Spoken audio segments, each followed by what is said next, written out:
and welcome to the Cinematic Schematic, the official podcast of thecinematropolis.com, your home to thoughtful conversations on film.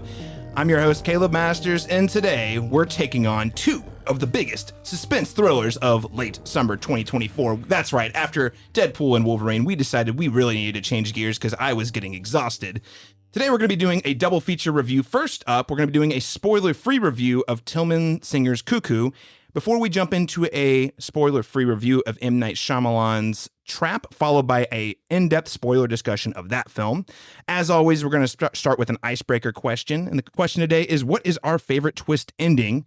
Joining me today, as always, he's never invited me to a concert, and I think I know why now. I understand after seeing Trap. He's my co-host and award-winning Oklahoma filmmaker, LaRon Chapman. Thank you so much for not murdering me at a concert. Welcome to the show. Thanks for having me.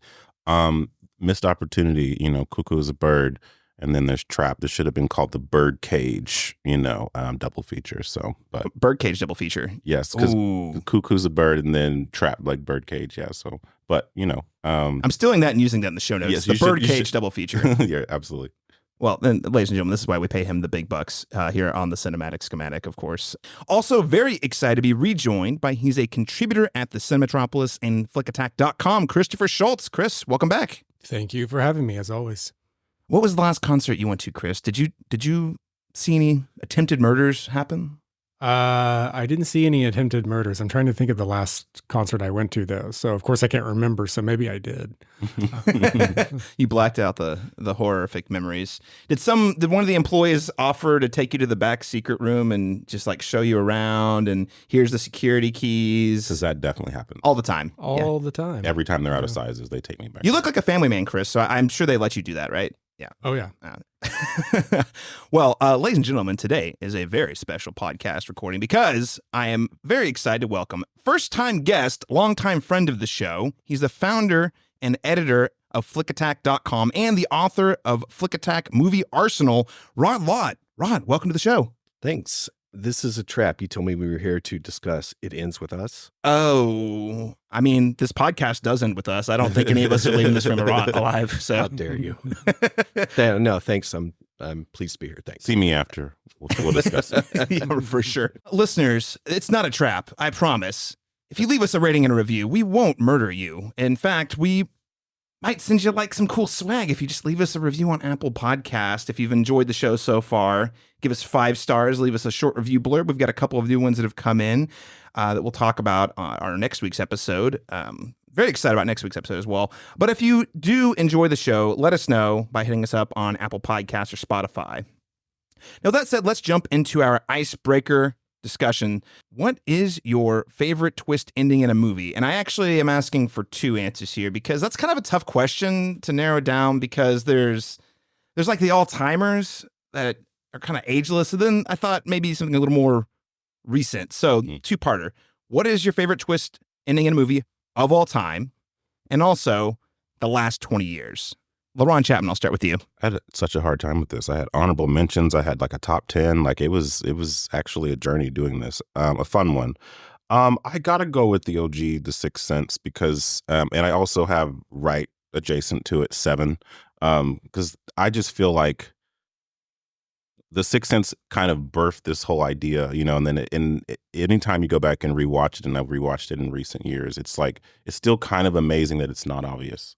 You know what I mean? Like it's just how he subtly just weaved that into the story, and it works without you knowing that there's some kind of twist coming.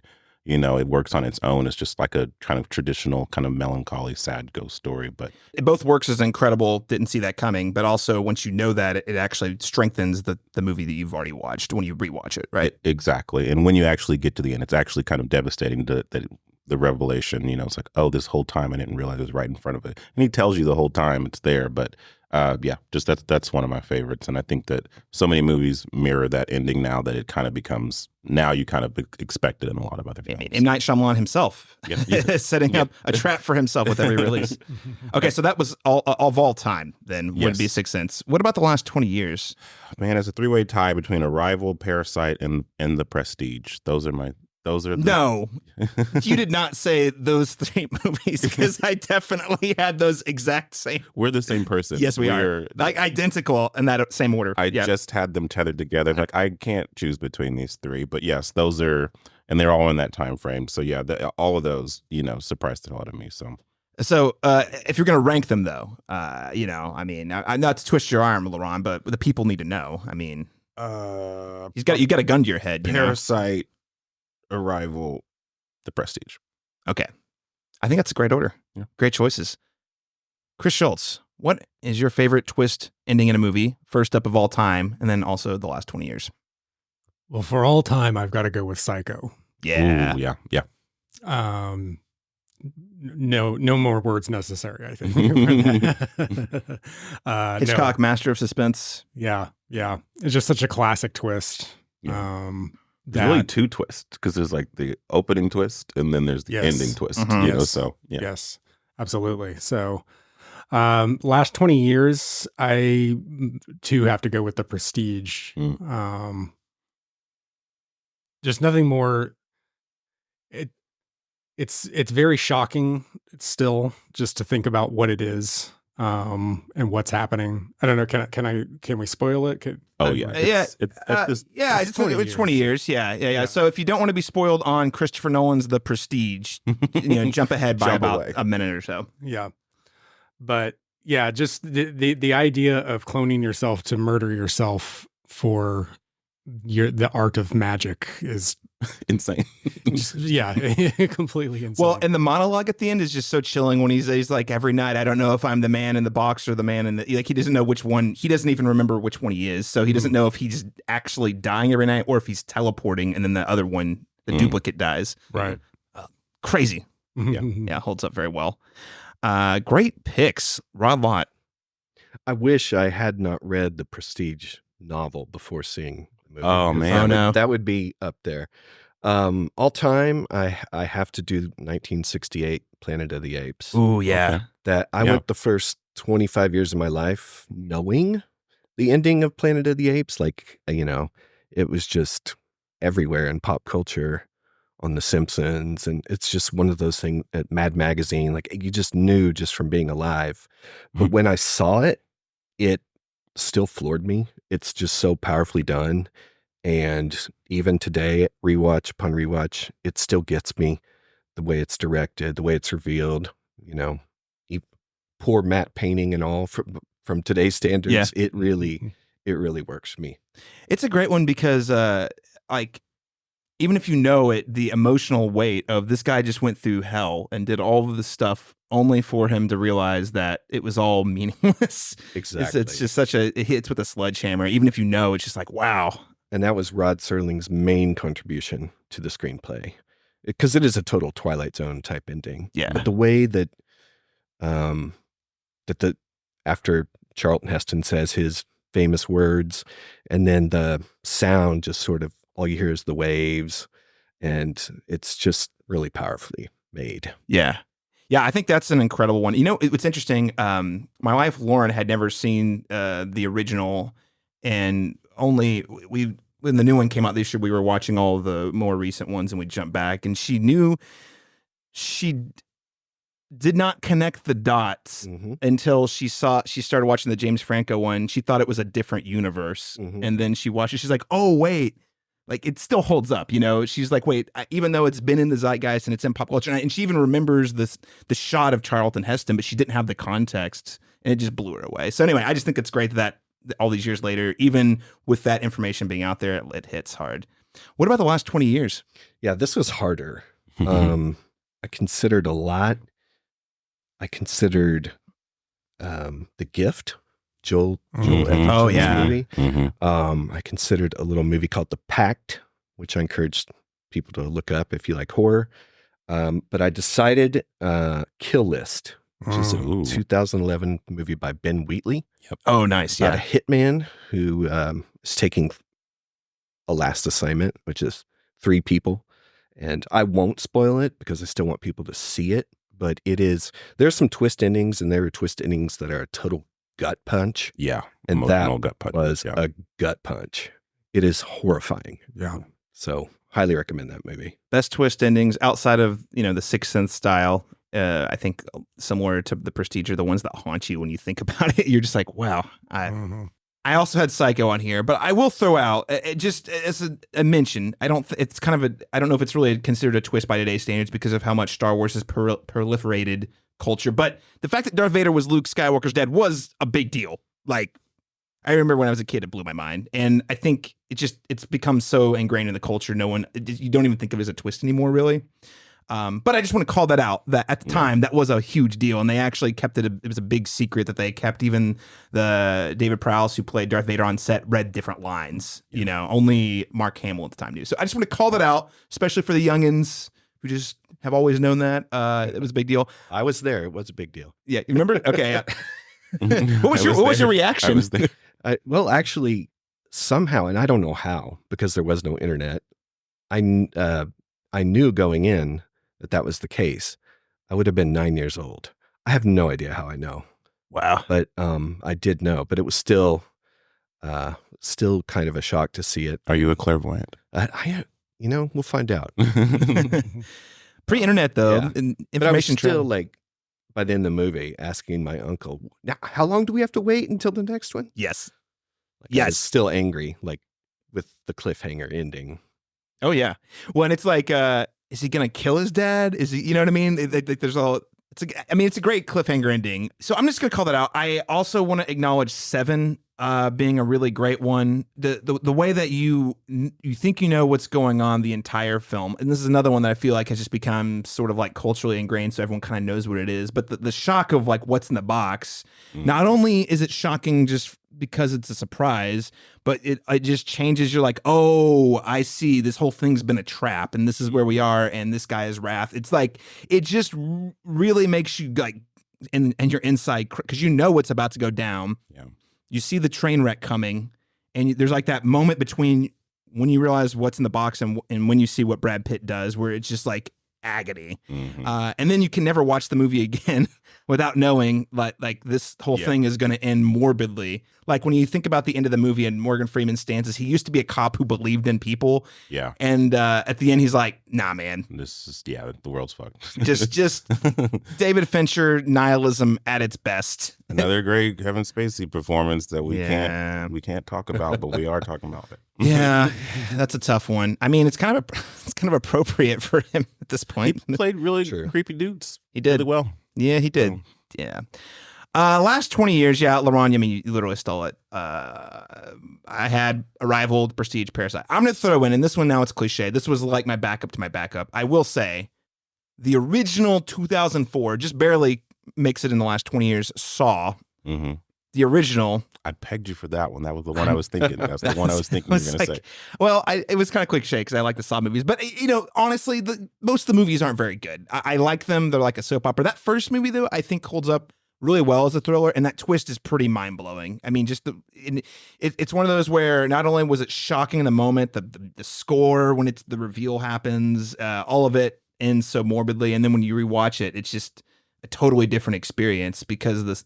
The suspense you feel with the information then is like, oh man, if only they'd done things just slightly differently, things would have played out. But Yeah. love it. I love it. Well, listeners, what are some of your favorite twist endings? You can let us know by hitting us up on our social media channels, facebook.com/Cinematropolis. Hit us up on X. We're more active on Instagram. We're getting there. So that's the Cinematrop on Instagram, or send us an email at thecinemetropolis@gmail.com. All right, well, let's go ahead and move into our spoiler-free review of Cuckoo. Mom, I really want to go home. You're coming back. How was your journey? Very pleasant, thank you. Good. Gretchen, come say hi. What's up? I'm your neighbor. Haven't heard about you. Why would you have heard about me?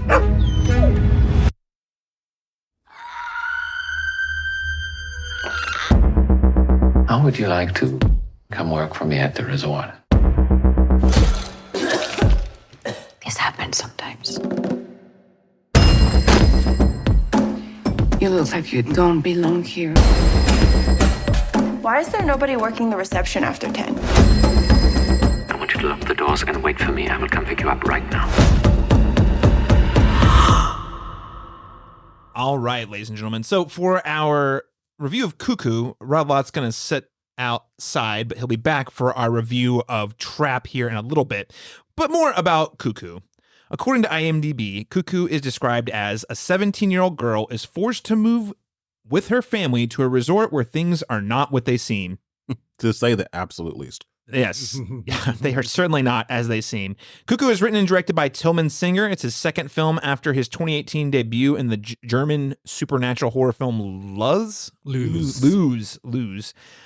The film held its world premiere at the 74th Berlin International Film Festival on February 16th and has been a hit on the film festival circuit ever since, including South by Southwest, played there. The film stars Hunter Schafer as Gretchen and Dan Stevens as Herr Koenig. I'm saying it Koenig. Whatever. Koenig. Koenig. Koenig. Koenig. Koenig. Koenig. Koenig. Herr Koenig. They're like practicing it at the beginning of the movie, and I still can't say it. No, I can't either.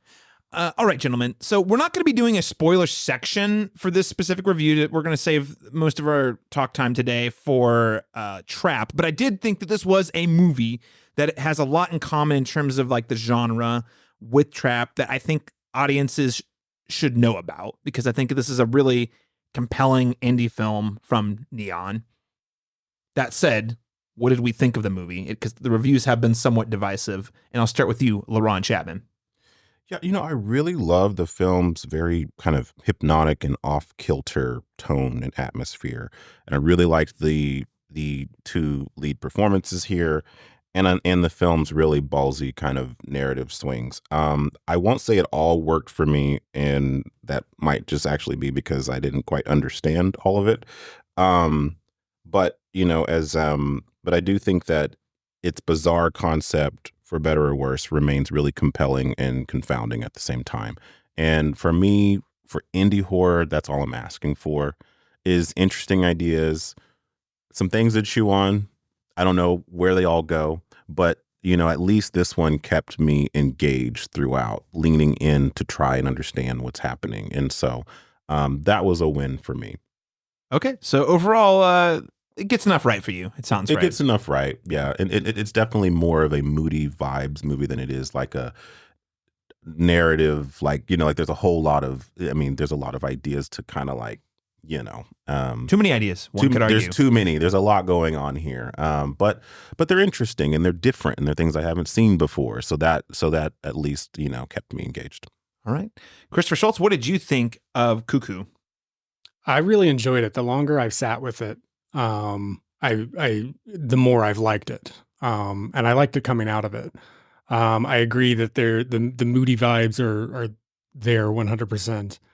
And in terms of the plot and the narrative, it's really kind of hard to even describe on a surface level what's going on without getting into like spoilers per se.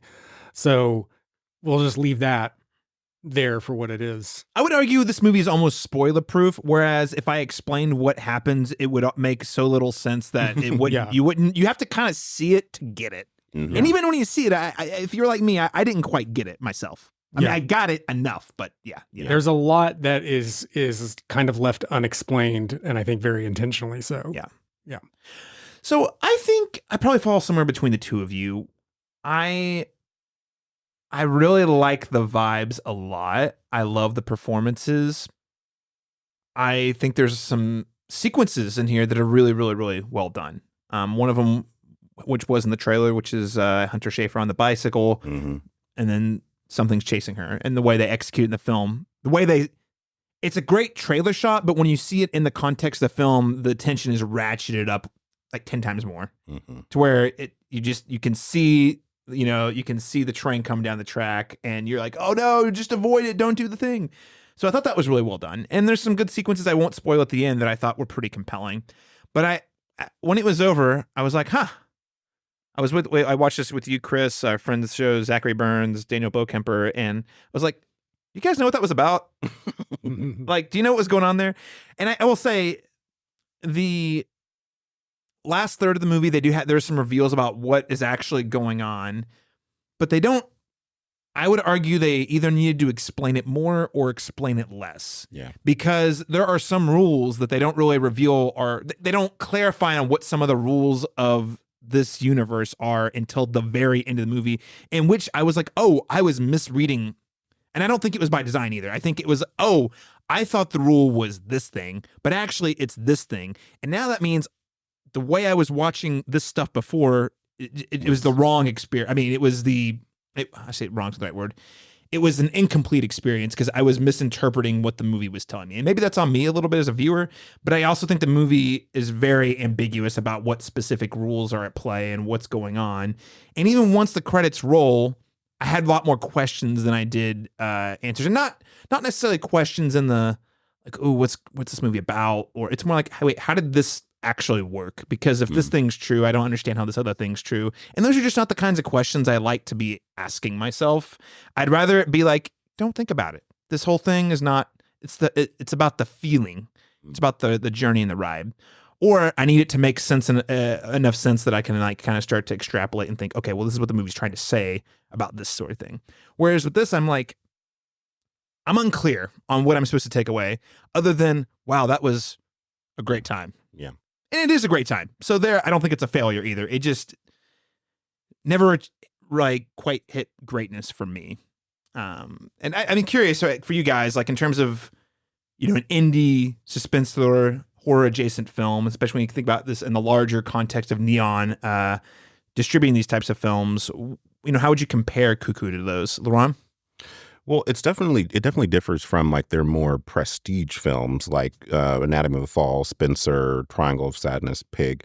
But I do think that it's pretty on par in terms of their genre offerings. We just had Longlegs last month, Titan, you know, a few years ago, Possessor, Infinity Pool, and Crimes of the Future come to mind of recent, like in that realm, where they have these really interesting concepts, a lot of narrative abstractions, and kind of just, again, very vibey horror movies that have, because even like thinking like Titan is like the one to actually pull out is like, it's kind of a horror movie, but it's also kind of not. It's also kind of a character study. Yeah. And it also has a very weird hook. You know what I mean? Like, and so, and I feel like it feels like it falls in line with films like that in terms of like bold, you know, narrative storytelling. So I love that you mentioned what was the Cronenberg movie you mentioned in there? Crimes of the Future. Or no, other Cronenberg, Brandon. Yes, Possessor. Well, the other one, yes, Possessor. The other one that Infinity Pool. Thank you, we got there. Caleb, it's a Sunday morning, guys. Caleb's tired. Infinity Pool is another example of a movie. I had very different problems with that movie, but I like how that movie established the rules, which is it was unclear the entire time, which by the time it was over, I had ideological problems with that movie, personally, but I love how it executed the universe building. And I feel like this movie didn't quite get to that level, personally. Because again, I think that movie plays it fast and loose and really squishy. Yeah. This one, squishy is like it's very ambiguous. Whereas, and they don't really explain hardly anything in that movie. Versus this movie, they explain enough that I'm thinking about. I don't know, Chris, how would you compare this to other Neon films? I think it's right up there, honestly.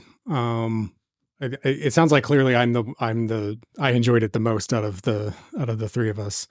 But yeah, like I love these kind of big question mark stylish horror thriller type films that they're putting out, and this is right on par with that. I also, you know, I give him credit. I really thought, you know, Dan Stevens is just having the time of his life this year. Good. I mean, gosh, he is Abigail. Godzilla X Kong, not a great movie, but he is having the time of his life in that movie. This is like his fourth movie this year where I'm like, he is just going for weird, and I freaking love it. And he's so good and creepy in this movie. Yeah, and it feels like everyone, in terms of acting too, if we're going to talk about like Hunter Schafer, like it seems like we're getting everything for my Euphoria fans. It's like it seems like everyone from that show is doing really great right now. Zendaya, Sydney Sweeney, Jacob Elordi, you know, Hunter Schafer, and so it just like it would be August Cloud, but he passed away unfortunately. Sadly, but it just seems like they're all having the time of their lives right now. They're all like they're springboarding into these. I love that they're all interesting doing like movies. really weird indie films too, Yeah, or yeah. like, or maybe not, if they're not indie, but they're like very strange high concept films. Exactly. You know, they're not just kind of cashing a paycheck and doing like a popcorn movie. I guess Zendaya is doing a little bit, but some of them, you know, Sydney Sweeney did that Anyone But You, but she also did Immaculate, which wasn't great. But the point is like she's taking swings. They're taking swings. They're doing interesting things. Yeah. She was the best part of that movie. So yeah, so it's interesting to see them in this also because I think Hunter Schafer was just in the Hunger Games movie and supporting role. So it's nice to see, you know, that they're not going the traditional route that these younger actors typically go. Like they're actually taking risks. So. Mm-hmm. Yeah, but I think overall though, Chris, I want to compliment the film. Overall, I think this is a good movie. I think for me, it tiptoes up to greatness and doesn't quite get there. But I think if you're a fan of genre or horror or thriller or any of the things that Neon has been putting out in this area, I think you would be missing out if you did not check out Cuckoo. And it gets really freaking weird in the end. There's so much weird stuff, and I love it. I love it. And that journey, I will say that first 2/3 of the movie of what the hell is going on here is a lot of fun because they throw so much stuff in there. It keeps you guessing the whole time. Is Neon the cousin to A24, you think, in terms of you know, the kind of stories they're branding, you know? They're very similar. They're what's interesting about both of them is they both have a prestige route and they have their genre routes. And they have like defined like it's funny because like the movies are all like so independent, like, but you can tell when you're watching an A24 movie that it's an A24 movie in the same way when you're watching a Neon, it's a Neon, even though they're oftentimes doing similar genres. They're still doing it. It's pretty rare. No I would mistake those two if you know what you're looking for the type of films they select. For sure. Well, there's a lot we could spoil. Unfortunately, I don't have the time to do that today. And frankly, if we tried to spoil it, it would probably sound like borderline nonsense. Needless to say, what letter grade would we give Cuckoo as a recommendation for our listeners? Christopher Shultz? I'm going with an A on this one. Oh, nice. Yeah. So he's top of the food chain there. Yeah, yeah. LaRon Chapman? I'm giving it a B with a room to grow. You know, as frustrated as I kind of was as a viewer leaving, I found myself thankful that I had something to chew on afterwards. And it's such a singularly unnerving experience that, you know what I mean? Like that it's worth witnessing because I can't find a comparable film that it, you know, kind of reminds me of. And I love that. I love that it's its own animal with its own internal logic.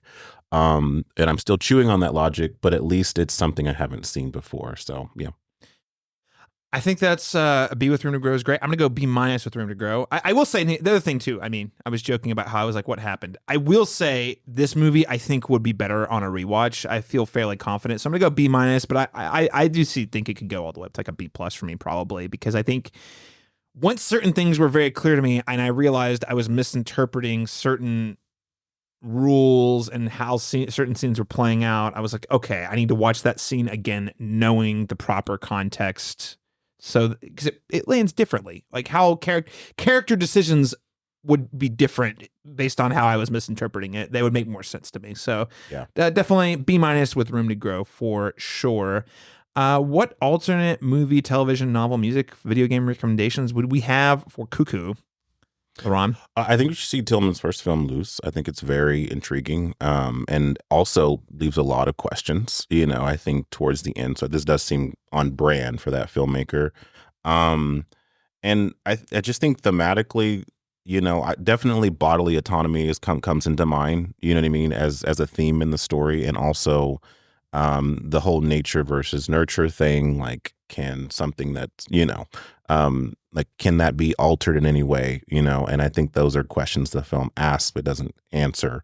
But I think that another film I would recommend is Splice, which another one where it's like an example of them trying to create a hybrid species type of thing that, you know, and can they nurture it into doing good things, or does it have its own route, you know? And so not a film that I love, but one that at least that seems comparably in theme, you know. So Splice, that's wild. That's a pick I don't hear very often anymore. I saw that movie when I was way too young.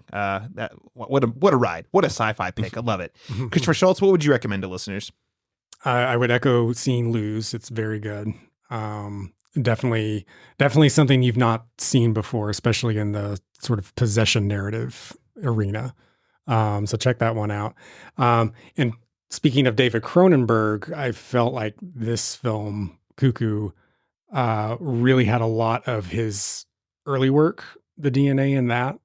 So I would say The Brood, very specifically. And there's other specific things about The Brood that tie in with this film as well. Yeah. So I would say check that one out if you've never seen it. It's a wild ride. I love the wild ride. So talking a little about bodily autonomy, and I'm going to tiptoe up and say, is it a spoiler to say mind control? A little bit. I mean, it's in the trailer, a little bit alluded to, a little bit. Yeah, bodily autonomy, sure. I would recommend, I think Get Out is a great comp here, actually. I mean, obviously the themes and ideas of tackling the way it's looking at that subject is radically different. But I do, in terms of mechanically, there's a lot of overlap in how this film is. There's the aspect of luring someone in, adopting, inhabiting. Another one I go for is Panos Cosmo. I always say his last name wrong. Panos Cosmatos. I hope I said that right. Beyond the Black Rainbow. If you haven't seen that movie is a trip, and a half and a quarter on top of the half. But watch it. It's a fun ride. It's a lot weirder than Cuckoo, frankly, but I also really enjoy it. And thematically, I think there's some overlap. Loosely. And lastly, I'd have to say, go back to the granddaddy of Mall on this subject, which is A Clockwork Orange, is a classic. Again, it's not necessarily apples to apples, but there's a lot of ideas, I think, that are overlapping between these three movies about bodily autonomy, about mind control, about nature versus nurture, that we sort of explore in Cuckoo in some fascinating ways. Well, any other thoughts about Cuckoo before we wrap up, gentlemen, and move on to our review of Trap? I don't think so. No, I think we covered it. I am never going to look at cuckoos the same way ever again. Yeah. Not after this movie. Those sinister birds. There's some science in this movie that made me go, ooh, that's creepy. Yeah. Science is weird. All right, ladies and gentlemen. Well, that is our thought on Cuckoo. It sounds like we're all telling you to go see it and like it to varying degrees. So it's absolutely worth your time. Support films like Cuckoo, now playing in a theater near you. Without further ado, though, let's move on to our spoiler-free review of Trap with guest Rod Lott.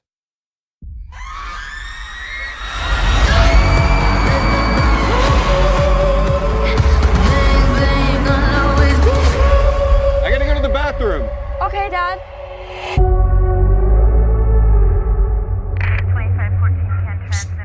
What's with all the police everywhere? I'm not supposed to tell. You know the butcher? The freaking nut job that goes around chopping people up? The feds heard that he's gonna be here today. So they set up a trap for him. This whole concert, it's a trap. So according to IMDb, Trap is described as a father and his teen daughter attend a pop concert only to realize they've entered the center of a dark and sinister event. This is M. Night Shyamalan's, if I counted correctly, 16th movie. It's also his first movie with Warner Brothers since 2006's Lady in the Water. I just thought that was interesting. He's been basically married to Universal for almost a decade now. The film stars Josh Hartnett as Cooper, Ariel Donahue as Riley, and Salika Night Shyamalan as Lady Raven. This is, of course, M. Night's daughter, and this is her debut as an actress, I believe. And also, as you can see, she really wants to be a pop star. She even got her own album from the movie. The film was budgeted at $30 million, which is a pretty small budget relative to like the high concept.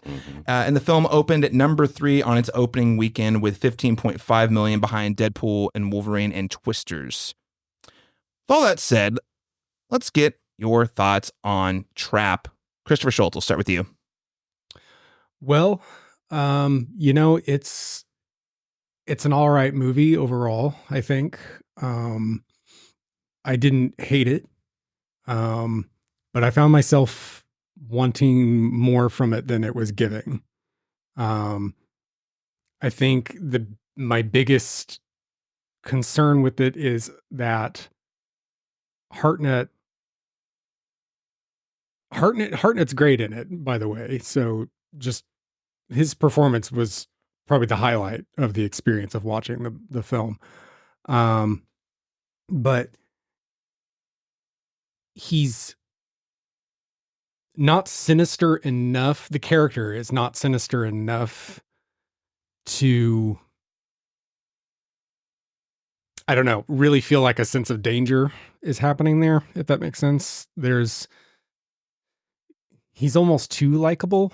You don't, I'll try to be spoiler free, but you don't really see him doing a lot of the killing. Let's just put it that way. Yeah. Yeah. Yeah. And he does some awful things throughout the course of the film, but yeah, he's A little constricted. you Yeah. know? Yeah. yeah, And I feel like that's more of a writing thing in this, right. for sure. Well, yeah, they don't set up a lot of scenarios for him to get his hands kind of messy, you know.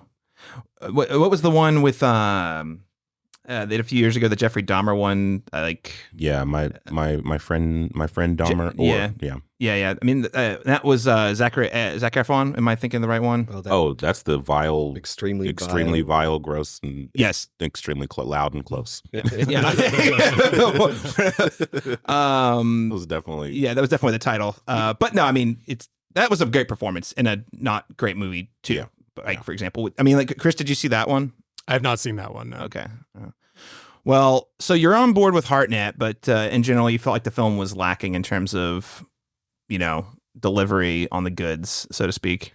Yeah, I just never really felt that sense of danger with him. And especially with his relationship with his daughter. Like, you think about these real serial killers who had like families and they kept their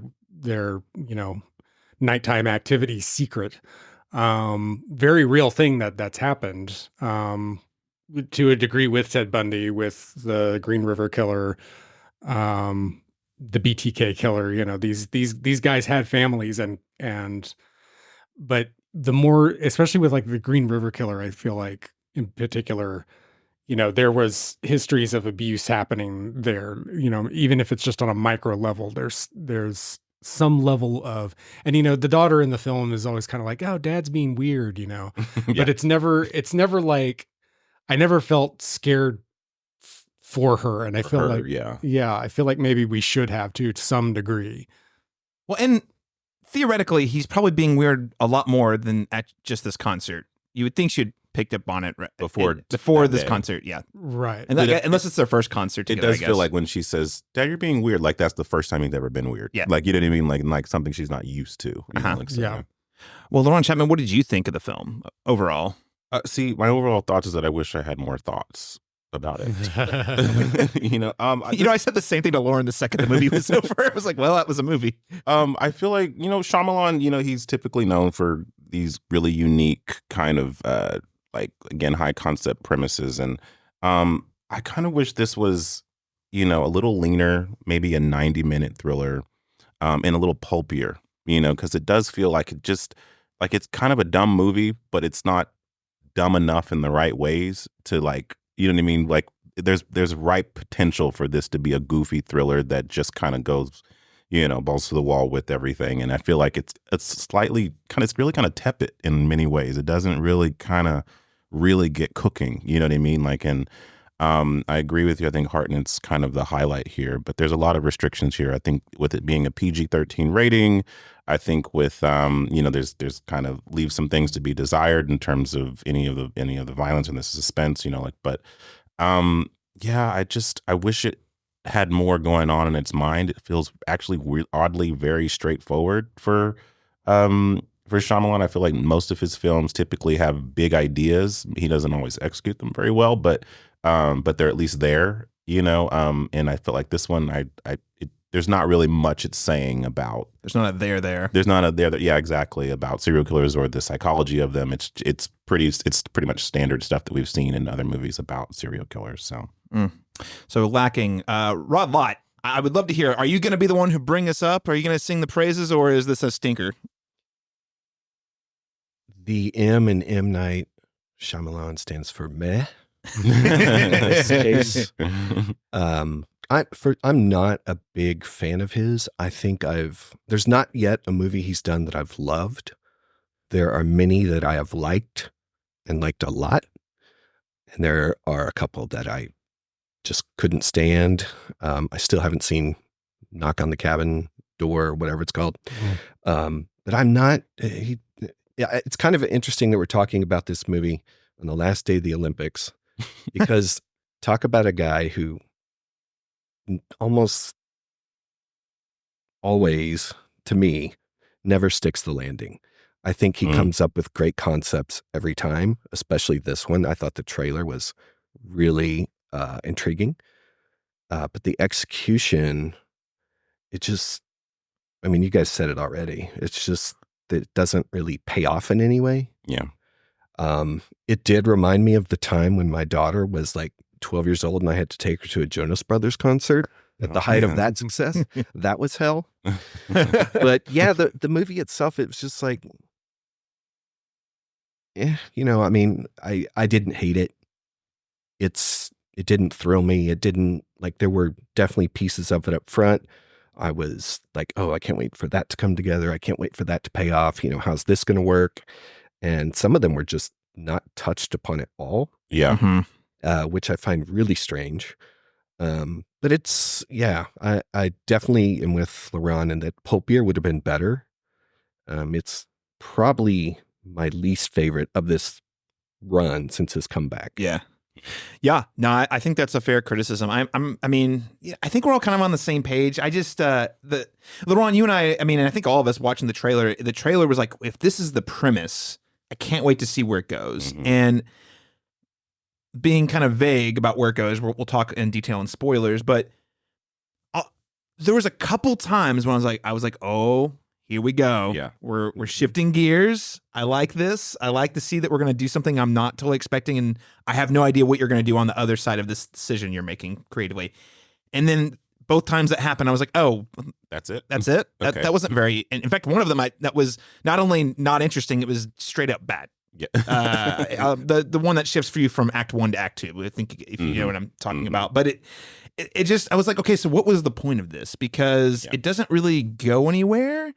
I think it either needed to lean more into being like visceral horror, or it needed to be campier. Because the campy bits, I did laugh. I did laugh at the dude from the trailer who's like, hey, I'm not supposed to tell you this, but you look like a family guy, so there's actually a serial killer here. We're looking for a serial killer. We don't know who it is, so let me just take chances. You might not be him. So hey, and by the way, you want to come to the supply closet? Like, it's just like, bro, like that was so silly that I kind of laughed at it. And I think that's where the moment that, and then there's a moment, I don't want to spoil it. There's a couple of jokes in the first third that I laughed, and I was like, okay, that's cute. Let's lean into that. But they don't commit to it, especially in the longer the movie goes on, the less funny. Like, there's not really a lot of moments like that. So it just, when I was done, I was like, well, Josh Hartnett was great. I want to see him lead more stuff. I want to see him in more bigger studio films. Yeah.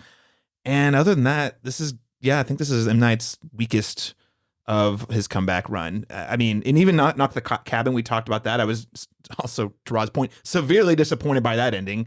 It's just one of those where I'm like, at least that movie had ideas, though. Yeah. And it had, his directing was the best I'd seen in a long time in that movie. Yeah. Just the writing again, just tuckered out at the end. Bad. Yeah. So this one doesn't really have anything to latch on to other than Hartnett, though. Like, I'm thinking back, what was it? And even Glass was a movie that was a massive disappointment, but that movie had ambition. Yeah. And even the bold swings it took that were massive misses, I was like, but at least you had a thing you were trying out. This is just pretty hollow. It's felt like something he just did in his sleep, and you know what I mean? And it sold him on the premise, but again, how much, an honest question, not to be mean, but like, I think, yes. Because his daughter, he wrote this because his daughter wants to be a pop star, right? This feels like a demo reel for his daughter, which, look, that's sweet.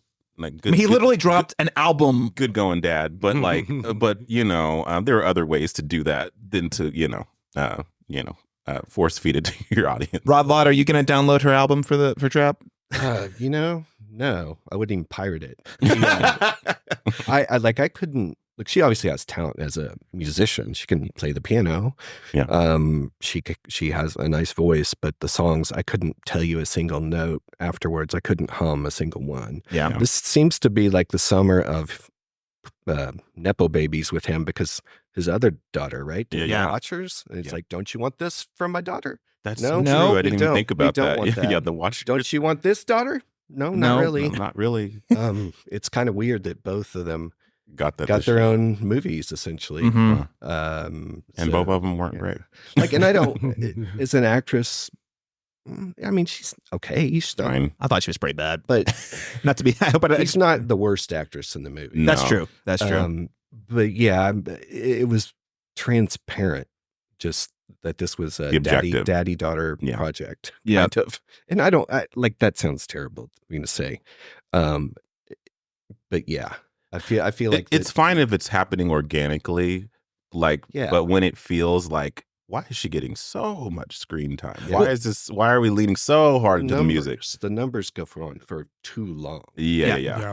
Well, okay. So to think about another, and this isn't necessarily the nepo baby, but for example, they had the Godzilla show on whatever it's called on Apple, and Monarch. Yes, thank you, Monarch, which happens to star Kurt Russell and Wyatt Russell. Mhm.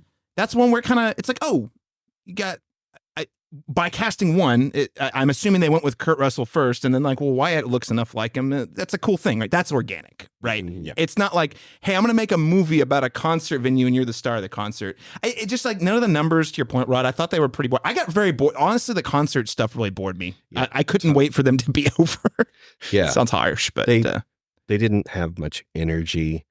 Even the dancers didn't look like they And what totally committed. What concert of someone of this caliber in the universe of this story is happening in broad daylight and ending in broad daylight? That just didn't. I was like, like if it was an outdoor concert, sure, but like, you're right, because they did the concert is over and it's still sunny. It doesn't make sense. It's just like Doesn't really happen. Doesn't really happen. It's always sunny in Philadelphia. Well, there we go. So, Chris, when you murdered people at your concert, sorry, was the sun up at your last concert that you don't remember? Yes. Okay. But when we left, not when we started. Yeah. So, kind of comparing it to Shyamalan's other films, I mean, Rod and I have already talked about this a little bit. Like, I would agree with you, Rod. I think this is the weakest. I mean, if you think about Split 2016 and everything he's released since then, I'm even Old, Like which the is a movie that I thought had lower lows than this movie, but it also had way higher highs in this movie.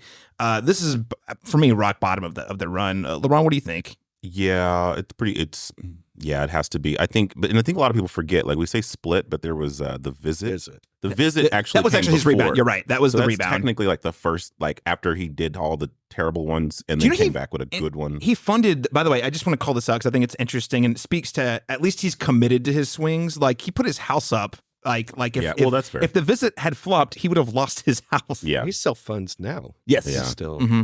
it's almost like he's like, I promise this one's gonna work, and he just keeps kind of. I mean, they do make enough. They've made enough money so that he can keep doing it. And to his credit, like I do think The Visit was pretty decent. That one actually had a twist that I was like, oh, that is kind of creepy, actually. You know, like, and then, but that, it still wasn't like a slam dunk though. And like you said, it's just, he's so hit and miss. He's just inconsistently good. And, so it's just kind of hard to bank on whether he's actually going to ascend back to his greatness again, if ever, so. But okay, I don't necessarily need a full ranking, but like if you're comparing this to everything since The Visit, like where would you put this in terms of the pecking order generally? Trap. Yeah. Where would I put it? Yeah, I don't think this is his worst film, but I do think it is. It's so middle of the pack. It's worse is that it's forgettable because even his bad ones, you might have something more to talk about. You know what I mean? Like, Lady in the Water had an ethos. It did. It was a concept that didn't work, but it was. I mean, you know what I mean? Like, so yeah, I feel like this is more disappointing because there isn't much to chew on. Whereas even Old, which didn't work for me, at least had an interesting like things to think about afterwards, a little interesting discourse. This one is just like, okay, so serial killer, and we're not really going to go deep into the psychology of serial killers. We just set them in an interesting location and then make a standard thriller about it. So, So by being forgettable, you would almost say it's like worse than the worst. Yeah, just on that. I don't think technically, like in terms of how it's directed and everything, there are actually some really cool shots, I think, in the actual concert venue. Like there's some interesting cinematography happening, but storytelling wise, yeah, it's kind of the bottom of the pack. Chris Shultz? I haven't seen a lot of these recent films. In fact, I haven't seen just a lot of M. Night overall, just because Signs really put me off of him. Oh, really? Oh, yeah. Okay. I hate that movie. All right. So, but in terms of the more recent ones I've seen, I really hated Knock at the Cabin, just because I'm a huge fan of that novel. And he ruined that ending. Yeah, pretty bad. Ruined it. So, but I would rank Trap higher than Knock at the Cabin personally. But that means that's a pretty low bar. Yeah. So better than the one that made me mad. This one, okay. So Right. so we have This one didn't make me mad. So the nicest thing Chris is saying is it didn't make me mad. Laron's saying it's so forgettable. I guess it's dead last. And Rod, you're saying this is the worst. You and I are on the same page. This is the worst of his more recent run. Totally. Yeah, I'm just looking again to make sure I haven't forgotten any. Like The Visit, I enjoyed. Yeah. Okay. Split, I thought was really good. Yep. Old, I thought was okay. I have not seen Glass or Knock at the Cabin, so that does put this at the bottom. Yep. Yeah. I think that's fair. I have to give it a shout. I just because we mentioned Split, the movie was solid. I enjoyed it, but that might be the last M. Night moment I ever have where it was revealed that the movie was set in the Unbreakable universe.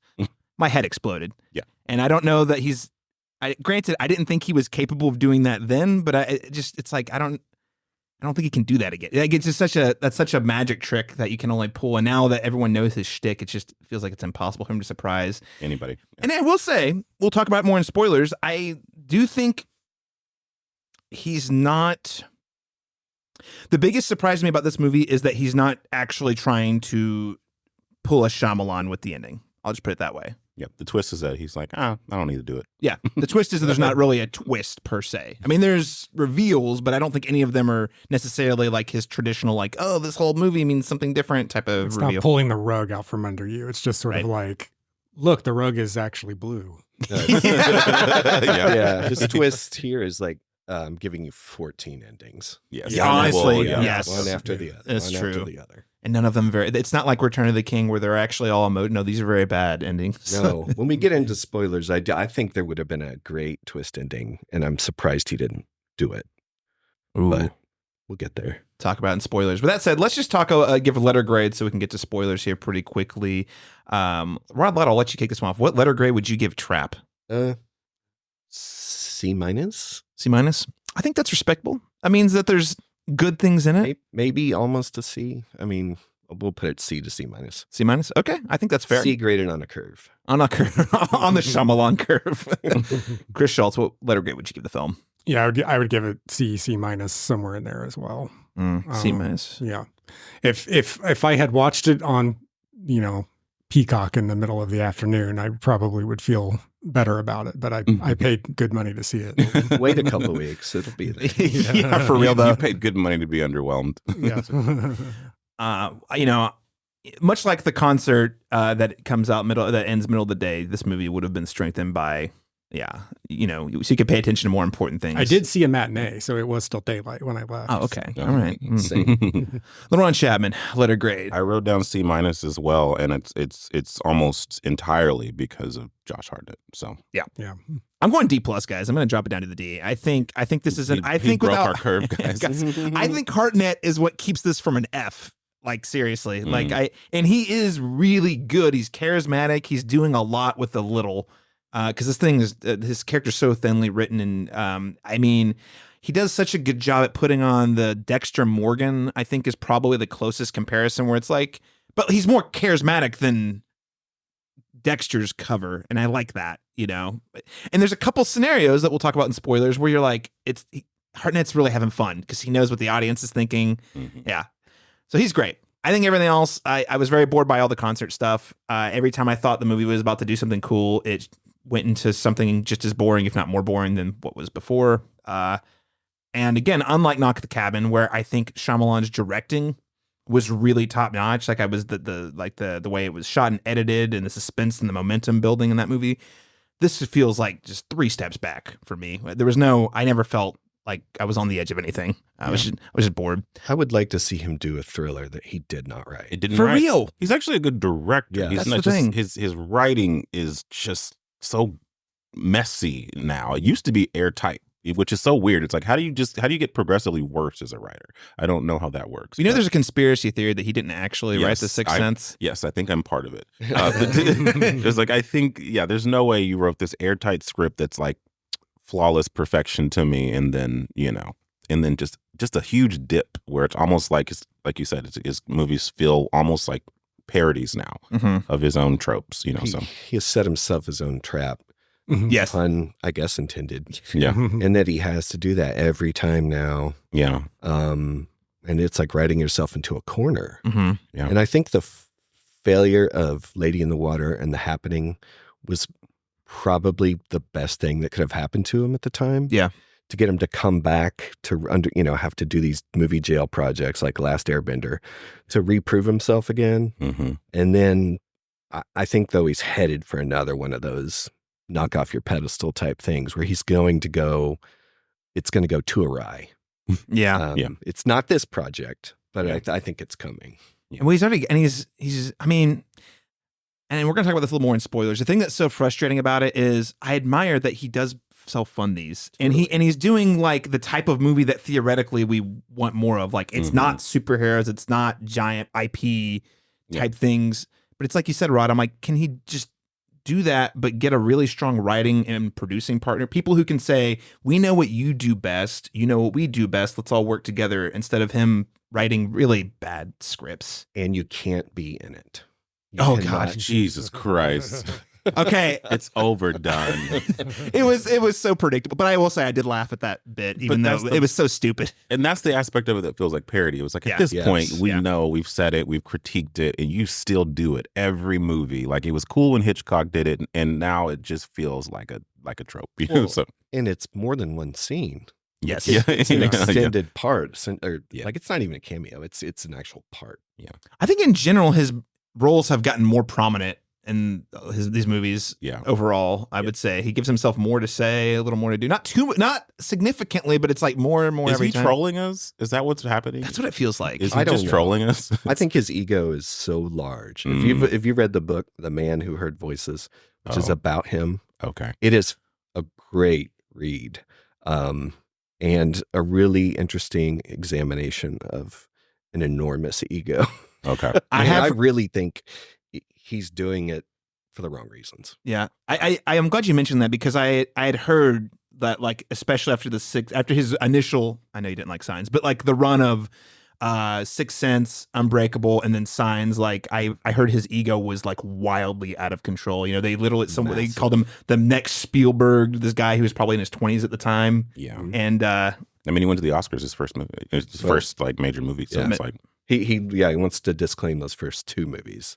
Yeah, pre Sixth Sense. Yeah, well, that was the thing. I actually, until I was researching, I was researching this. I had always assumed that Sixth Sense was his directorial debut, and I was like, no, there was 2 movies, like feature films before that movie. I think that was his first studio film, maybe, but Miramax, I guess. So that was indie at the time. Yeah, I don't know if both were Miramax, but hey, Rosie O'Donnell was the star of one of them. So. Worth a watch for that alone. Well. We didn't like Trap, but maybe we have some recommendations for things you could watch instead of Trap. And Laurent Chapman, I'll start with you. You know, something that came to mind when I was watching this was Red Eye, Wes Craven's Red Eye. Yes. Underrated. An underrated. Again, this is what I want. Starring Academy Award-winning Cillian Murphy. Whoa, it wasn't before, but it is now. Yeah, that's an example of like where you have this menace that's also charismatic. It's an airtight 90, 80, maybe even 85-minute thriller. I don't know. It's very, very lean. And it's also PG-13, so he was able to generate some suspense without, bloody carnage and all this other stuff. So, and then just 2 really great performances just playing off of each other in mostly one location. You know what I mean? Like, until it's not. See, and I think that if that was the direction we were going to go with this, then that would have worked significantly better. So that came to mind. Also, oddly, I started thinking of Spike Lee's Inside Man with the kind of the heisty kind of vibe in that one space. Just the way that was plotted. It gave me echoes of that and then quickly didn't. So, but yeah, those are two movies I'd recommend. Both are great choices. Rod, Lott, what else would you recommend listeners check out maybe instead of Trap? I have two. I did think of Red Eye a lot too, because that, set in an airplane, how do you make a thriller out of that? But Craven did. First, you mentioned Dexter, that series. That's a weird case because even over, I don't know, what was it, 6, 7 seasons? I've lost track. It was 8 seasons, and then they just last year did a relaunch. They did the relaunch. That honestly was a pretty satisfying ending, I thought. But yeah, but he does terrible, terrible things, and yet you root for him. In this movie, I'm like, are we supposed to root for him? I never really was sure. Right. And then the other one I thought of conceptually is Brian De Palma's Snake Eyes, because it's like this, a mid-budget, or actually it was probably a large budget for De Palma. Studio thriller. Like when they work, there's nothing better than seeing that. And this was a Nicolas Cage movie set in the same, like a concert arena, but it was a boxing match, and there was an assassination. And, he does the same type of things that Shyamalan does here, where it's like, how do you use the space in an intriguing way? How do you, you've got all this crowd around, and the De Palma's diameter, I forget what I say it. One person's in the foreground in focus, and one person's in the background in focus, the same frame. Shyamalan rips that off here a couple of times. But that's one I would recommend. It's not one of De Palma's best, but it looks like a template for this film. And sounds like he executed a lot. Executes a lot more successfully than this film in terms of like using that space. I think so. Yeah. Others would disagree because it got mixed reviews and is not held in high regard today as one of De Palma's best, but I love it. I quite enjoy it. Yeah. I feel like anything, it's going to sound harsh because I do like some of Shyamalan's movies, but in general, I think anything De Palma makes is probably almost just inherently better than Shyamalan stuff. Yeah. I would agree. Christopher Schultz, what would you recommend? So in terms of looking for a character that you root for despite how god awful they are, which again, it's very confusing as to whether we're supposed to root for Hartnett or not, as Rod said. But I would go with the original Insomnia from 1997. Nice. That character is morally reprehensible, and yet you are completely invested in his story and whether or not he's going to get away with I won't say what, but whether he's going to get away with it or not. Okay. The original Insomnia, not to be confused with the Christopher Nolan 2002 remake, right? This is the one that was the American adaptation was based on. Right. Very nice. Yeah, not the Al Pacino, Robin Williams. Yeah. I mean, they're both great, but the original's definitely, I think the original's definitely much stronger on the storytelling. Yeah. Oh, yeah. Great recommends. I'm going to go in a slightly different, well, I will say, in the same line of like getting in the head, the psychology of crazy serial killer, I do have to throw out American Psycho. I mean, Christian Bale really going for it. I don't necessarily think that Josh Hartnett need to fully go American Psycho, but just a little more of that edge. Get inside his head a little more. Maybe like give him some trippy visions or imaginations that you can kind of see represented on the screen. Give me like 20% American Psycho with Josh Hartnett. Yeah. But if you haven't seen American Psycho, it is a classic. I think it stands the test of time, fingers on the pulse, and does a really great job of examining the psychology of someone who has lost it a while ago, and who's willing to do really morally reprehensible things and imagines them, I think is the most important. That's the thing. I think if they just could have taken that and given Hartnett that angle, I think it would have helped the film out a lot. I can't believe I'm going to recommend this film because I actually don't like it at all, but I was trying to think of a movie that was set in a concert venue where the concert was actually pretty good and there was something happening on a story perspective. Vox Lux, not a great movie. I generally wouldn't recommend it, but I would recommend the last 25 minutes. It's just a giant concert. Yeah. I think you and I have always had mixed feelings on that one. I really like parts of it, but I know why you feel that way though too. That there's definitely another twist in that one where it's like, this is not the movie that they were making it out to be, and I don't like what it ultimately wound up being. Yeah, but yes, the concert scene was pretty incredible. Natalie Portman gave a great great concert performance. So. Well, I'm just saying, if you're going to spend that much time, which Trap spends a lot of time focusing on concert, at least you got to make it pop. And I'm pretty sure Vox Lux had actually, I need to check. They had smaller, Sia do the music for that one, I think, too. Okay. So the music has Okay. already got a leg up on Trap. Yeah, this is like 1/5 Trap, a concert film. Yeah. Which is not what was sold in the trailer. No. That was the trap. There's multiple traps in this, but that's the biggest one. With that said, let's go ahead and get into spoilers where we talk about the other 4/5 that are not a concert film. M. Night in the pantry.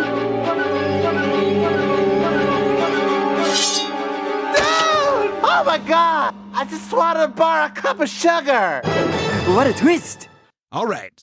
So, last spoiler warning. We're going to spoil the M. Night Shyamalan Trap, which is this film mostly doesn't take place in a concert venue. Of course, as advertised in all the trailers, the high concept premise for the movie feels like a bold place to start the story. I know we were all into the idea.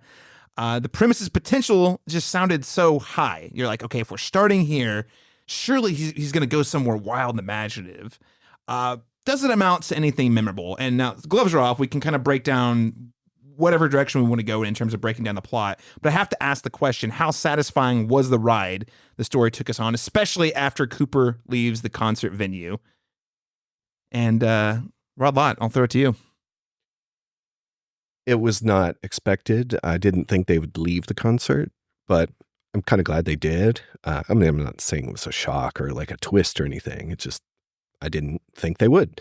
I thought this would be a shorter, leaner movie than it actually was, but I welcomed the change and I was like, oh, now where's it going? Yep. Now we're going to go into fourth gear. And Yes. we don't really, but You instead I shifted. didn't mind it, but in hindsight, like going back and revisiting in my mind the scenes that follow, I was just kind of like, why?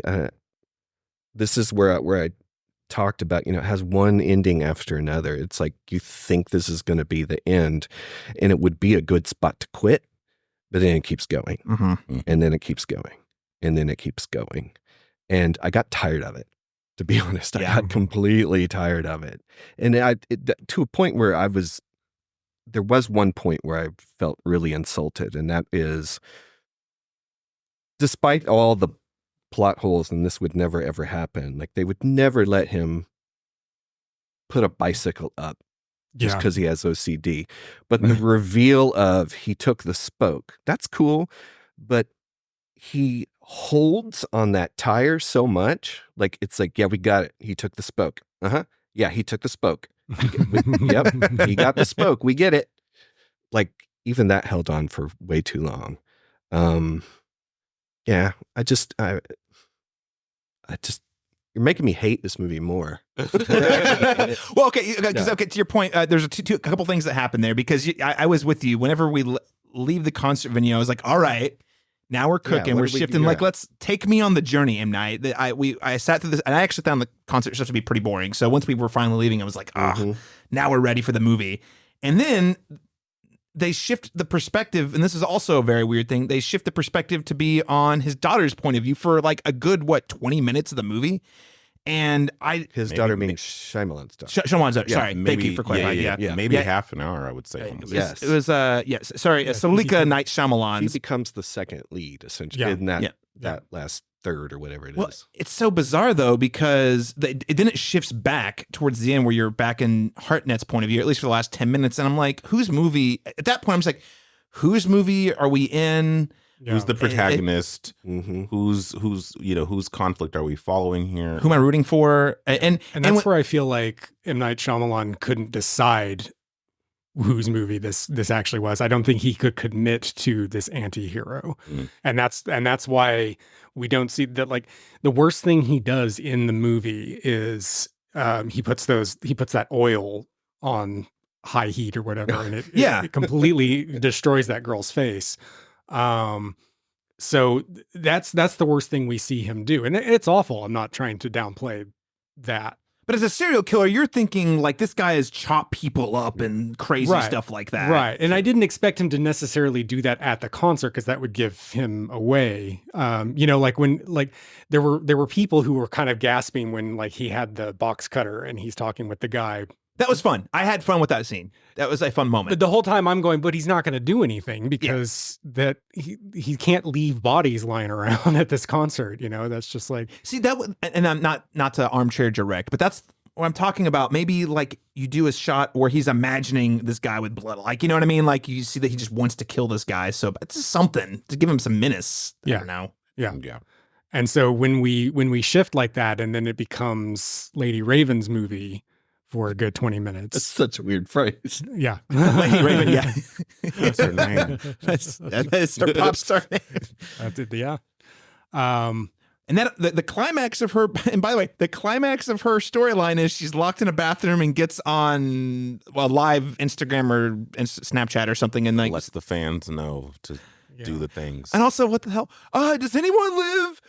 Is there a lion at the end of your driveway? Was there a blue door? I was like, come on. I don't know. Did that work for you guys, or that was where I was like, I thought we have completely jumped shark at this point. This movie strains credulity the whole way through. Like we said, we already mentioned it earlier at the top. That like you're not going to be able to go down with the merchandise and get like he's going to be too busy. Like literally those people who are. So I just went to the Janet Jackson concert a few weeks ago, and like you're in line getting your T-shirt. They want you the hell out of there. They don't have time to, you know what I mean, to go and. You don't look like enough like a family man. Yeah, Ron, that's what it was. That's probably what it is. Yeah. I don't have a charismatic face. No, but yeah, and then like you said, and then also the fact that she was able to like go without security to this, you know what I mean? Home. There's no way that she's not being tracked. Also, yeah.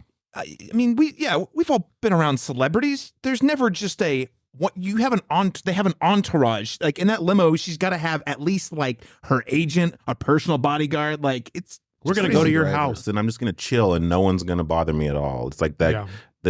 Yeah. Just unbelievable. Yeah. So, well, and also like in terms of stretching the credulity, it's what was his plan after revealing that he had this guy locked up to her? Like, what is he going to kill her? And then how does that work? Is he not going to kill her? And then how does that work? What happens after he gets dropped off? Like, what's his plan afterwards? He's just revealed that he is the killer to this very famous person. You think he was just going to flee? I thought he was just trying to buy time was what I got. Okay. And get the hell out of there. But still, that's it. It's not very interesting. Every step in the movie leaves another hole that stretches logic to its breaking point. And I'm willing to, when a movie is executed well, I am more than forgiving of those things. Sure.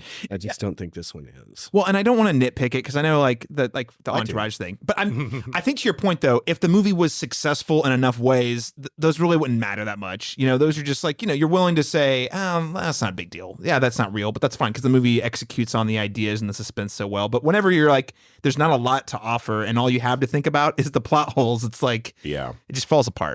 But to your point about the concert setting though, like for me, I mean, I really wanted it to stay there. Like honestly, when they left, I was like you said, if I was okay with it, if like you said, if they were going to do something interesting, but like you said, they don't. But generally speaking, like the reason I was sold on this premise was that I assumed it was going to take it. They sold me on the chamber piece hook. Yeah. It's going to be right here. He's going to find multiple different maneuvers. We're going to be stuck in this venue. We're going to do some cool things with this space.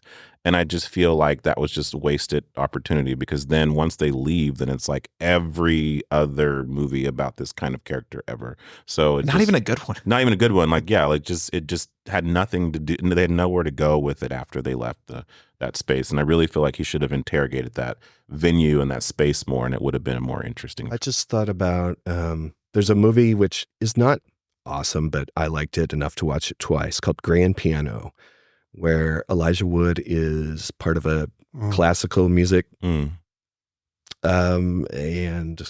John Cusack, I think, is a hitman or something. Oh, that sounds fun. fun. The whole thing takes place, in a venue, and it's written by Damien Chazelle. Oh, one of his early works. I check but that out. that How have I commits not to heard it. this?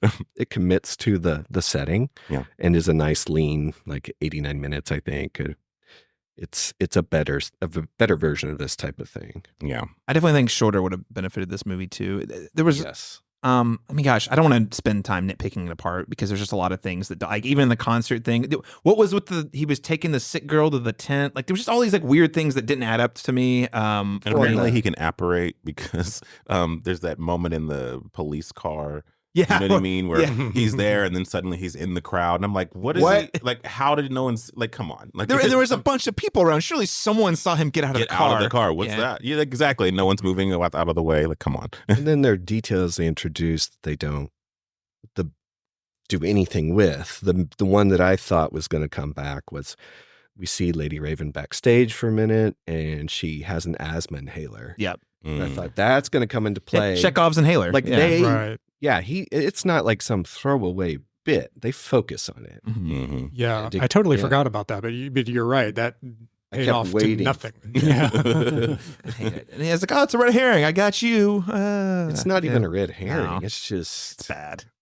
Giving his daughter more screen time. Yeah. Because, you know, being a pop star is hard. You need an inhaler sometimes. And like they could have easily, woman in peril, running from a serial killer. They could have, make that work, or at least connect the dots. When he's used inhaler, I mean, unless you're Chris, because he doesn't like the movie, but they do use inhalers very effectively as a mechanic in Signs, for example. Mm-hmm. Like, that's a great way. I mean, that is an example of setting up and paying off. Yeah. He usually, and you know what, to your point, he usually is pretty good at setups and payoffs, historically. Even in the bad movies, he's trying to, this is a sloppy movie. What do we think about the fact that his serial killer name is the Butcher, and then he's gonna poison the guy with carbon monoxide? That just feels not right. He's the Butcher, but we're not gonna show him. Not that I need him. I don't necessarily want to see a guy getting chopped up, but like, I don't know, just I'm a grisly serial killer, but I'm gonna like gash you to death and you're just gonna pass out. Like, I don't know. I just think that was like a plan B sort of thing. Oh yeah, okay. Like, in case someone finds out, he can, from his app, poison the guy. Right. Okay, well, how about this? What do we think about the reveal that his wife was behind this thing the whole time? Also, what is his wife's plan? I'm going to tell the FBI that the Butcher's at the concert, but I'm not going to tell them who it is, and I also don't want them to know I was the one who gave him the tip. So do you want him to get caught or not, is my question. Maybe the movie, it didn't seem like the movie knew what her motivations were. I don't know. And this is where I think the good, like a real twist could have come if she were either the serial killer or working in partnership with him, like his and hers. I assume that's what she was getting ready to say. Right. She used to like, give her I monologue. thought they were killing people, together, like couples do. Yeah. But of course. Yeah. I thought that was very strange. I was glad to see Alison Pill because when her name was in the credits, I didn't even realize she was in the movie, and I totally forgot about it until she popped up. And I was like, "Oh yeah, Alison Pill. I guess we're in this for more than 5 minutes because barely, but yes, but like, she's good in it. Yeah, but is she the protagonist? She's my protagonist. I don't know. Yeah, I did not. It raised more questions than it answered for me. Yeah, no, I'm with you on that. Again, you would think for her to be such the linchpin for the ending, it really felt like she should have either had, been A, part of the twist, or B, more integral to the plot. Yeah. Like, just, he's on the phone with her at the beginning. I don't know. And you're telling me he didn't realize that she was poisoning that pie. Right. That was like, it was like, she's now revealed that she knows and that, whatever. And it's like, here, let's just have a pie together. And it's like, that's weird. It's like, it's clearly she's setting you up, but I figured he was gonna, switch him or do something weird, and he actually ate it. And I was like, he's not really good And it was at right his after job. he's like, and it was right after he talked about the poison too. So it's like, right. He's not very good at his own job. He's like, man, you're really messy at this. You're not, are you sure you're, like some. As a parent, I can tell you, if I knew my spouse was a serial killer, the last thing I would do is let my child go with that spouse. In public, yeah, to a trap that I have helped set. putting her in mortal danger. Mm-hmm. That's the strangest thing in the world. Also, there's a shot when he's being hauled off into the police vehicle. His daughter gets to run and give him a hug. I'm like, you're a serial killer. What police officers are you going to let her do that? Like, I guess he's a dad too. Well, and that's another opportunity where something interesting could have evolved from that, but it ultimately didn't. It was just another left hanging. Like she could have passed him something. Yeah. Like a spoke. Yes. Oh, the daughter was the accomplice. That would have been interesting. It was funny. We were, friend of the show, regular guest host Daniel Blokemper and I. When we saw the trailer, we were just jokingly like throwing ideas. Like, and the one that he was really into was like the daughter's definitely the serial killer. And I was like, you know what, that would probably track. And I was actually, part of me was thinking at the very end that was going to be a slight reveal that actually she or there was like a thing going on the whole time we just didn't see, and we don't get that ending at all, which makes the whole thing feel like a waste of time. In my opinion, they do sort of. I don't know if it's intentional, but they hint at something being quote unquote wrong with her, or something that happened because these girls are not her friends anymore. But they never, unless I've missed it, they never talk about what that incident what the conflict was, and did they resolve it? Okay, so yes, I think the argument could be made that they paid it off. It just didn't pay off dramatically. The payoff was when she gets on the stage, and then the girl and her mom was super. Yeah, they're fighting about it. Yeah, like I don't like her. Yeah, I just got the sense they were like mean girls and had rejected her for some reason that we never actually find out. But again, that whole thing that seems really big in the first 15 minutes because they keep going back to this other mom and this feud, and then it pays off as a joke, and that you could have done something really interesting with that. I mean, there's a way for him to dump his daughter off on someone else to get her out of the way so he can try to escape the concert on his own without dealing with her. But instead it's just, and this is where the concert got so boring for me, was because I mean, the act, it's focusing on the actual songs and everything was kind of boring, but it was just the same thing over and over again. He would find some excuse to go away. He would go do something, and then he'd come back, and then he would find some excuse to go away again, like, oh, I left my credit card or whatever.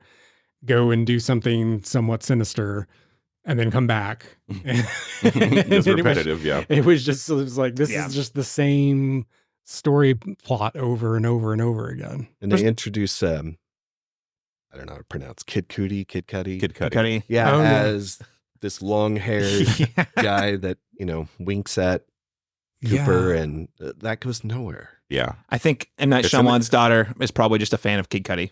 Can we get Kid Cudi for a cameo? I mean, but it's set up like it's going to happen. He's going to go into his room and take the wig, or I don't know, but it just seemed like another thing introduced that had nothing to do with it. And can we talk about the FBI detective? Okay, you mean Haley Mills? Yeah, yes. Haley Mills. Parent Trap, right? Talk about wasting a character. Like, I mean, she seems so integral, and like she's been tracing this person for a long time, and it's like I understand these people, and I'm working. That went nowhere either. It just felt like that was a lot of wasted potential there too, because I thought that was going to have some payoff, and then there's going to be some, like the FBI lady was going to be his mom, actually, or something. I don't know, anything. Yes, I've been following for years. I know my son's mind, whatever, something. It would have been stupid, but at least it would have been an idea. or the fact that they're something a little more sinister about the collaboration between Lady Raven and the FBI. Maybe there's something going on. Just anything. I feel like she was cast just because she's known for The Parent Trap. I think that's what. No, seriously, like that's why he did it. That's his nod. He thought it was clever. It's not. Oh no. That does sound like a man with a huge ego who's out of control. Yeah, I mean, she hasn't been anything on this side of the world, to my knowledge, movie-wise, in years and years and years. Yeah. It just seems like such a strange pull. Yeah, I mean, she doesn't really do anything in the. I mean, she has like 2 scenes. I mean, I know she's technically around, but she's really only got 2 main scenes, and they're not even like big scenes, really. And then you see her, she pops up a lot without saying anything. Right. Well, just to wrap down the spoiler section, I mean, M. Night Shyamalan's career. It's had highs, 1999 through 2006, lows, 2010 through 2015. Since rebounding with 2015's The Visit, he really has carved a niche for himself, directing these high concept, lower mid budget films like Glass, Old, Knock at the Cabin, now Trap.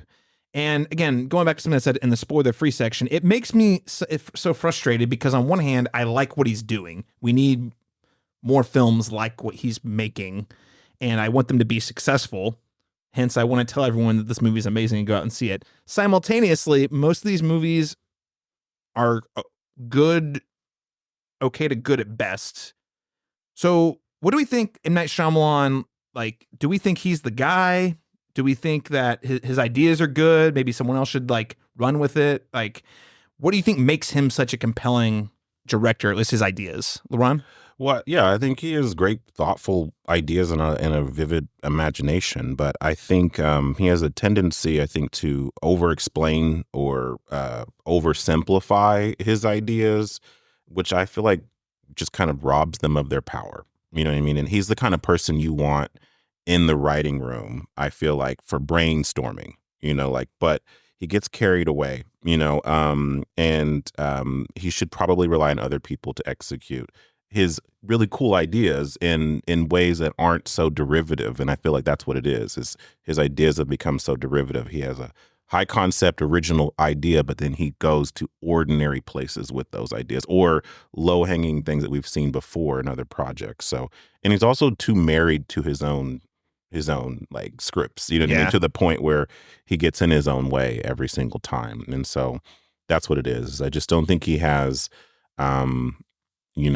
anymore has the know-how to kind of execute his ideas in ways that don't feel, overdone, overplayed. So we called him, and I'm talking about specifically from the storyteller perspective, not necessarily from the success perspective, in terms of like business success. But they called him the next Spielberg when he actually, I would argue, has a lot more in common with, as a storyteller, George Lucas, who is another guy who has great ideas. I was going to say Ryan Murphy, but yeah. Well, actually Ryan Murphy too. Yeah, great ideas.